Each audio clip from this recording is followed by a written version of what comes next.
Well, Steve, I am beyond excited for this episode because I think you might have one of the coolest jobs in the world. You are a luxury concierge to celebrities and to royalty, and people have called you the Wizard of Oz. I mean, you got to tell us, Steve, how did you get into this amazing work? Wow. Well, I'll try and keep it quick, but basically, I was aggravated and pissed off. I left school very early when I was in London. I left at the age of 15. My career counselor turned around and said, "Don't bother applying for college." And that was it. That was the end of his conversation. He just went back to reading his newspaper. And so I left school, ended up working on the building site with my dad, and just thought this was it. My life is that. I'm going to be a builder and a bricklayer for the rest of my life. And it didn't sit well for me. I thought there's got to be something more. There are people driving nice cars. There are people that are not getting rained on every day. There are people with nice watch. I want some of that. And I went out to try and find it. So I applied for every job that surrounded myself with affluence, yacht charters, jet charters, luxury car sales, financial advisors, stockbroker. And I got fired on all of them. And I ended up, funny enough, even traveling as far as Hong Kong to get an apprenticeship for BZW, the banking empire. And I lasted 24 hours. Okay, that was it. I didn't even know where the toilet was in this place. And I ended up working as a doorman of a nightclub, thinking I've gone from a noble profession, which is a builder and a bricklayer, a masonry, to a job description of to slap people. That was it. I was a doorman. I'm there to look imposing and scary. But like all entrepreneurs and all self-made business owners, we look at a situation on how it can benefit us. How can I tweak this? How can I learn from this? How can I? And so having that mentality on the door, my other fellow meathead was just like, I just got to get through the night, save as much blood, and get paid. That was his goal. My goal was, I wonder if there's people in this room that I can strike up conversations with. I wonder if there's someone in this room that could be the stepping stone to my next career that I want. And as the doorman, I knew where all the nightclubs were. I knew where all the parties were. And this was back in the 90s. So we didn't have Google. I became the Google of the nightlife of Hong Kong. So I started going out. If you were ordering bottle service, you were my target market. If you were ordering 2 pints of beer a night, I was ignoring you. But I would go up to the bottle service boys and I'd be like, hey. And like you go into a restaurant and you get the manager that comes around going, hey, you having a good night? I started adopting that role. I was getting told off by the manager going, hey, that's my job. And I'm like, just helping.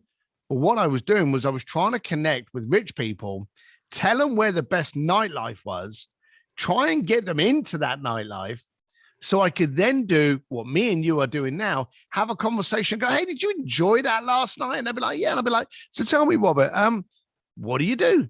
How did you get into this line? And I would interview them with, at the beginning, the hope that they would offer me a job because, hey, I was a nice guy. That didn't happen. But then they said, oh, by the way, there's this private party going on. Do you know how to get us into that? Oh, there's a premiere. Cartier's having a launch. Mercedes are releasing a new car. I want to go to Monaco Grand Prix. I want to go to Kentucky. Before I knew it, my goal was to communicate with as many billionaires in the planet that I could. Before I realized it, I'd actually launched the world's leading experiential concierge firm where I've had people wanting to get married in the Vatican by the Pope, front row ticket to the Milan Fashion Week, actually walk on the runway during a fashion week, not go to the concert, but actually be on stage with the artist and sing with them, go backstage, have them at their barbecue. And as that grew, I didn't really like that side of my life. I just wanted to have the conversation. And then 5 years ago, I wrote a book, Bluefishing, The Art of Making Things Happen. And now I speak, train, and coach all over the planet on help people to do things differently and more impactful within their client base. There is so much to learn from that story. So much. And actually that title, The Art of Making Things Happen, to me, it's really poetic when I hear your story because you're clearly a person who has made things happen. And you did that through a tremendous amount of adversity and resistance, which is very impressive. And I think that's what all great entrepreneurs are made of. But I want to hear a little bit more about this work that you're doing. as a luxury concierge. But Mhm. before I gotta ask, you probably just tell me no here, but can you tell me some of the people that you've been able to do this for? Some of the celebrities or artists or billionaires that you've worked with, or is that all top secret? So when I first got asked to do the book, and I'm not diverting from the question, but they asked me to name names. And I said to them quite simply, if I named names, I'd be dead before cocktail hour. So it's there are people that I've been seen in relationships with, and these have been Richard Branson, Elon Musk, Sir Elton John. But what did I do for them? I'm not talking about that. But those have been people that I've been publicly linked with. Um, but the funny thing is, probably about 15% of my client bank you've heard of. Mhm. The rest of them you've never heard of, but they own things like, countries. They just happen to be the rich people in the planet that own banking empires, pharmaceuticals, networking, communications, cell phone lines, just it's crazy. I had a client that was the largest owner of shopping malls in Russia. You imagine the size of Russia, and this guy owned more shopping malls than anybody else, single person than anybody else. You think about the kind of money that that's bringing in a month. So I had people that I would literally take to an event, and you'd have someone there flexing their muscles because they're a multi-millionaire. And my clients next to me that could buy them 20 times over using their credit card and not even notice the transaction. So that's kind of funny. Yeah, absolutely. And really, that's not what matters, because it's the work that you do that matters.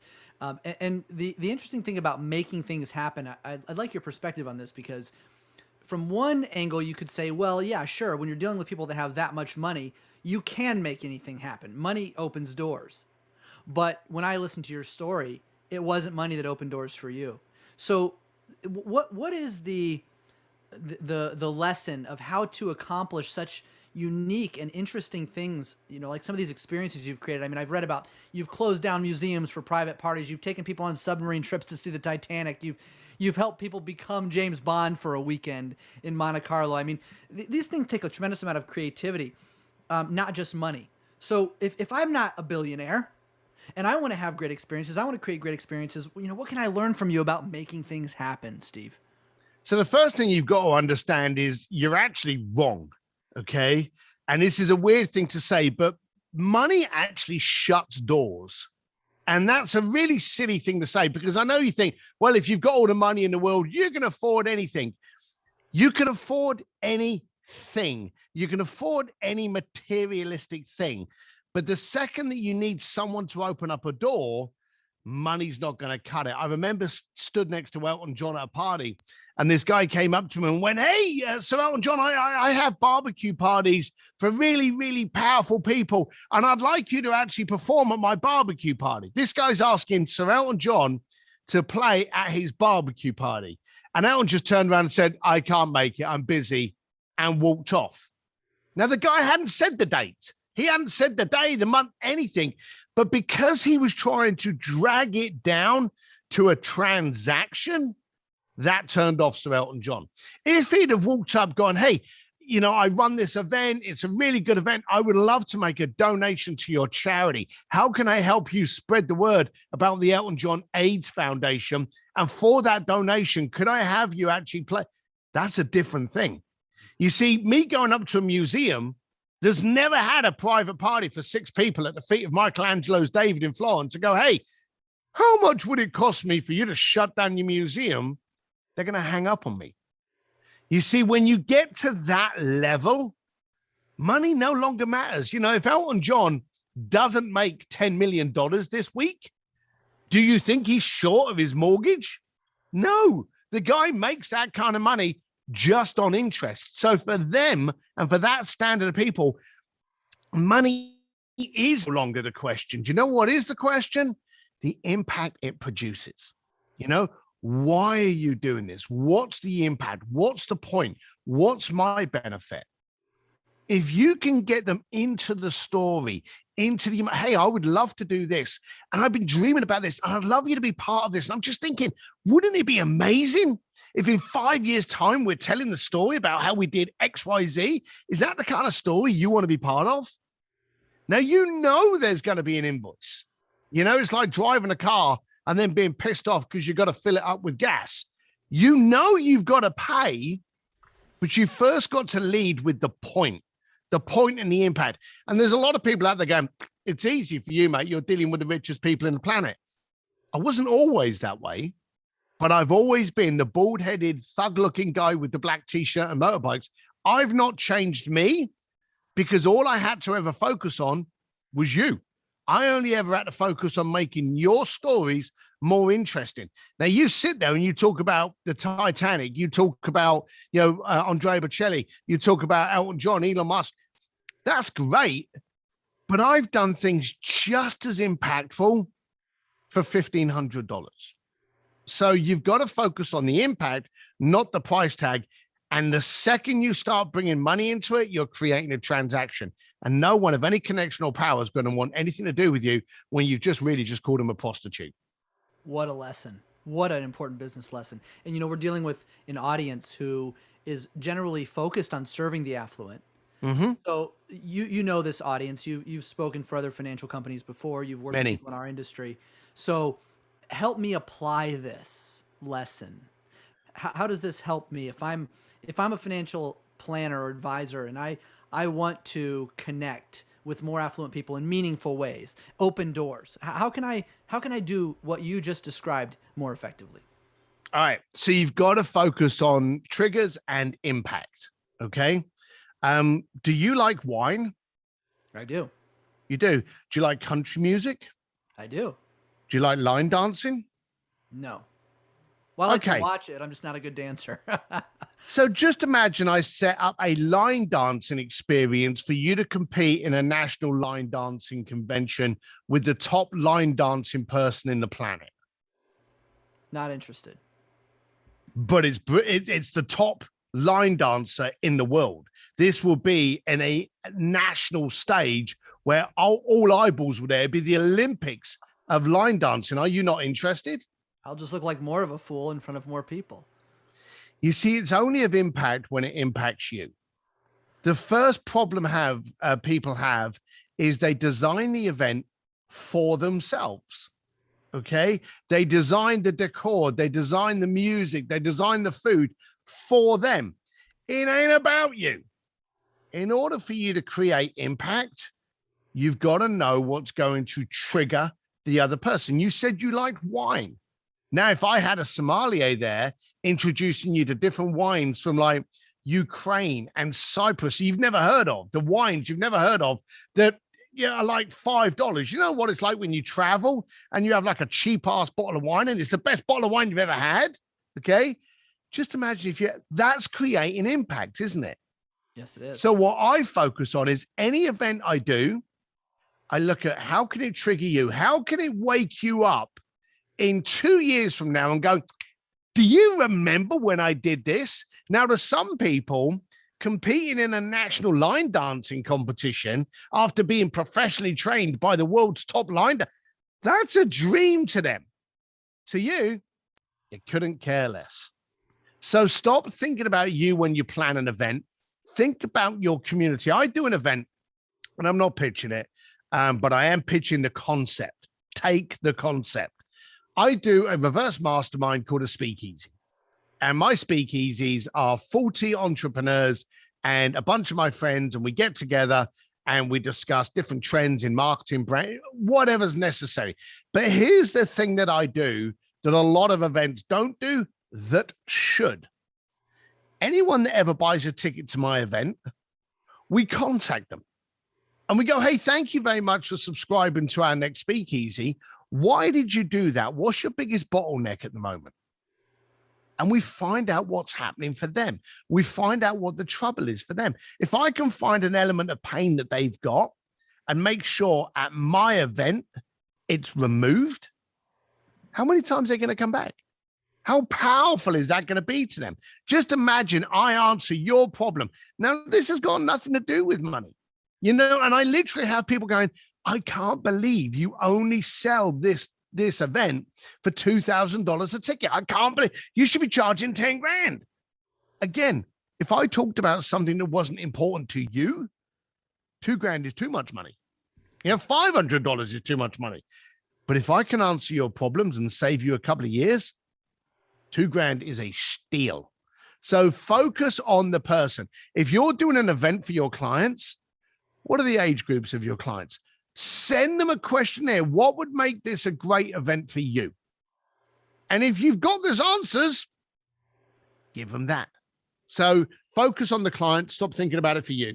Yeah, that's such good advice. And just so you know, we're having an event in May for our clients. I will be stealing that strategy. Do it. And I thank you for it. And I actually want to just shine a light on this. I'd be remiss if I didn't, because Steve, we're a marketing company. Yep. And what you said about stop making it about you, make it about your audience. It has to be about what's important to them. That applies so much in marketing too, because people will make marketing decisions based on what they personally like, what their personal preferences are, instead of really knowing their audience and marketing to them and their wishes and desires and needs. So I think you nailed it so well there. Really, really appreciate those insights. And that's a common problem. And it's a good one that you bring it up. I own Sims.media. It's a media company with my son. And we get a lot of people come to us and they go, hey, I want to do more marketing. I want to do more amplification of my company. And I want to do Facebook ads. And I want to do TikTok adverts. And I want to do banner adverts. And I want to do Google ads and all that. If they don't understand what it is they do and the problem they solve, they end up amplifying confusion. The first thing you've got to do is acknowledge who you are, what do you do, and whose problem are you solving? Once you've got that clarity of your brand, then you can market an accurate message. Otherwise, you just become really, really good at marketing crap. Yeah, it's true. We see a lot of that. Now, Steve, what you described about how to hold a really meaningful, impactful event, I see lots of value in that. But let's take it down a little lower, because this is a relationship business. Yep. Everything is about people. So how do you take that same mentality, that same level of focus, to a place where it's not for a group, but it's for an individual? It's for an individual client. So you build such a level of trust and loyalty and a relationship that sticks. How can you apply these things in a one-to-one scenario? The only thing I'm good at is relationships. The only thing I care about is relationships. And the only thing that will stop me going broke is relationships. Okay. Everything else is the icing. I only get Andrea Bocelli because of a relationship. I only get into the Vatican because of a relationship. I'm only in a position to chat with you today because of my book and my credibility based on relationships, because people say good things about me, and some bad things. But relationships are absolutely everything. And the whole point of a relationship, in fact, let's play a game. All right. I think you'll like this. Robert, I'm having a barbecue party this Saturday night, and you happen to be in Los Angeles. And I say, hey, Robert, do you want to come to my barbecue party Saturday? And you say, yes. What is the first question you ask me? What can I bring? How simple was that? When people enter into a relationship, it's all about them. I want to get into this relationship with this rich family because I want to do their money. I want to do their accounting. I want to do their financials. I want to do their stock portfolio. I want. Yet if they go to someone's party, the first thing to identify is, what can I bring to the party? Every relationship I have, I've entered from a position of gifting. Hey, I know you're working on this. I know you've got a podcast. How can I help you amplify that? I know you're working on a book. I'd like to work on this. I know you're having troubles with portfolio, or I know it's a stress for you. I'd like to offer my services to help remove that stress. Work on what you can bring to the party. Now, here's the weird thing. Follow this. Every time you get a phone call, every time someone comes up to you in a party to shake your hand, every time someone comes towards you, you can be guaranteed for sure they want something. If someone phones you up at 8 o'clock at night and the phone's ringing and you pick the phone up, you could be guaranteed that the person on the other end of the phone, they want something. It could be to sell you something. It could be a mate or your mum just for a chat, but they've instigated it. So there's a reason for them to do it. You're now a recipient to that action. Okay. Not trying to complicate it. I'm trying to simplify it. So when you reach out to your clients, the first thing you should do, Google it a bit. Find out what they're working on, what their interests are. And when you contact them, you go, hey, how you doing? Just excuse me a second, but I noticed you were working on XYZ. I saw something in the newspaper about you were working on this new charity. I saw something about you were involved in this new project. I happen to know someone that may be able to amplify the brand of that. I know someone that's good on marketing that may be able to do it. I know Robert that may be able to get you on his podcast to discuss it. Would that be of interest? You're bringing something to the party. When you show you care about the other person, and this is where it's vital, when you share that all the focus is on them and the impact and access that you can provide for them, nothing about you matters anymore. Not your website, not you. Now look at me. I'm a big, ugly fella. If you saw me at 11 o'clock at night walking down an alleyway and I'm walking towards you, you may be a little bit concerned, and quite rightly so. But you see, it's never mattered what I look like. It's never mattered the fact that I've turned up to the most powerful people in the planet in a leather jacket with a crash helmet in my hand. It's because I've always turned up focusing on you. Hey, thank you very much for having a meeting. Now, what are we going to do to excite you this winter? How are we going to make this the memorable summer that you talk about for the next 10 years? How can we give you a better cocktail story? How can it be about you? And if I can divert your attention onto you and the problem, you ignore my inadequacies of being funny looking, bad website, this weird accent I have, all of that kind of stuff. So focus on the relationship by bringing something to the party. Steve, this is nothing to do with the typical conversation on our podcast, but I wonder, when you take that mindset in life, when your focus is always on what you can do to enrich somebody else, what does that do for you personally? Your own happiness, your own sense of satisfaction and fulfillment? Well, you sleep better. I remember one of the jobs that I really wanted was to be a financial advisor. But full transparency, I'm crap with money. So I wasn't very good at that. I have advisors that look after me and stop me spending it all on motorbikes, or they try their best. But the bottom line of it is that I always found that when you were doing something for somebody else, you now became liable to them. You had to answer to them. Mm-hmm. But when you're focusing on that problem and you are an asset, you now become that. And when you're an asset, you get to sleep at night so easily. If you focus on them all the time rather than you become something that they want to talk about, they want to share, they want to introduce. You see, I don't pay any dollars on marketing. My whole branding, my whole persona, my whole looking after you, this is my marketing. And if I can look after people, they talk about me in a party. They talk about my book. They talk about me online. The good thing, I have a Instagram, Steve D. Sims. I'm Steve D. Sims everywhere, by the way. But all I ever promote is other people talking about me and what I get up to. Can you get any better marketing than that? No, you can't. And really the point you're making, whether you realize it or not, to our audience, is when you spend all your time focusing on other people and doing things for them and bringing something to the party, you will get back far more than what you give. It's going to keep coming back to you in spades. Yes, 100. Well said. You are totally right. And also, it's a much more relaxed style of life. For sure. When you're not focusing on what you look like, then you save all of that energy for other projects, even your family. There are far too many people out there, and I've seen it, especially in the circles that I'm in. You'll get financial advisors, and I'm picking on that industry, that will show up at events to try and impress the host that they should be looking after their finances. And they are awkward and they are overdressed at the party and they don't show up adequately as them. But then you'll get other people show up saying, hey, when you want to make the right decision, when you want to do this, I'm here to talk. and they're a lot more relaxed because they're focusing on them. That's the people they want to do business with.